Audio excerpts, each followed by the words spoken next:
નમસ્કાર દર્શક મિત્રો, હું છું પરમાર અનિશા. તમે જોઈ રહ્યા છો લોક સામના ન્યૂઝ. તો જોઈએ આજના સમાચાર. અમરેલીથી અમારા રિપોર્ટર સતીશ રાઠોડ સાથે. દેશની શિક્ષણ વ્યવસ્થામાં સતત વધી રહેલા પેપર લીક કૌભાંડો, વિદ્યાર્થીઓના ભવિષ્ય સાથે થઈ રહેલા અન્યાય, દિલ્હીના જંતર મંતર ખાતે શાંતિપૂર્ણ વિરોધ કરી રહેલા વિદ્યાર્થીઓ પર થયેલી પોલીસ કાર્યવાહી તેમજ કેન્દ્રીય શિક્ષણ મંત્રી શ્રી ધર્મેન્દ્ર પ્રધાનના રાજીનામાની માંગ સાથે આજે આમ આદમી પાર્ટી અમરેલી જિલ્લા દ્વારા જૂના માર્કેટ યાર્ડ ગેટથી જિલ્લા કલેક્ટર કચેરી સુધી શાંતિપૂર્ણ રેલી યોજવામાં આવી હતી.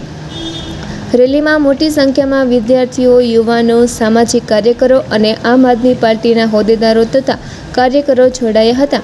રેલી બાદ જિલ્લા કલેક્ટરશ્રીને ભારતના માનનીય રાષ્ટ્રપતિશ્રીને સંબોધીને આવેદનપત્ર સુપ્રત કરવામાં આવ્યું હતું.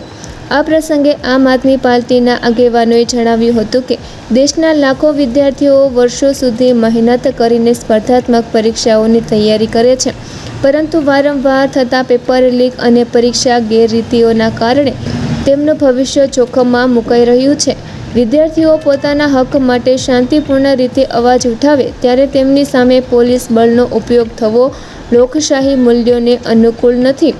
આવેદનપત્રમાં જંતર મંતર ખાતે થયેલી પોલીસ કાર્યવાહીની નિષ્પક્ષ તપાસ, પેપર લીકના દોષિતો સામે કડક કાર્યવાહી, પરીક્ષા વ્યવસ્થામાં પારદર્શિતા લાવવા માટે અસરકારક સુધારાઓ તથા શિક્ષણ વ્યવસ્થાથી નિષ્ફળતાઓની નૈતિક જવાબદારી સ્વીકારી કેન્દ્રીય શિક્ષણ મંત્રી શ્રી ધર્મેન્દ્ર પ્રધાનના રાજીનામાની માંગ કરવામાં આવી છે.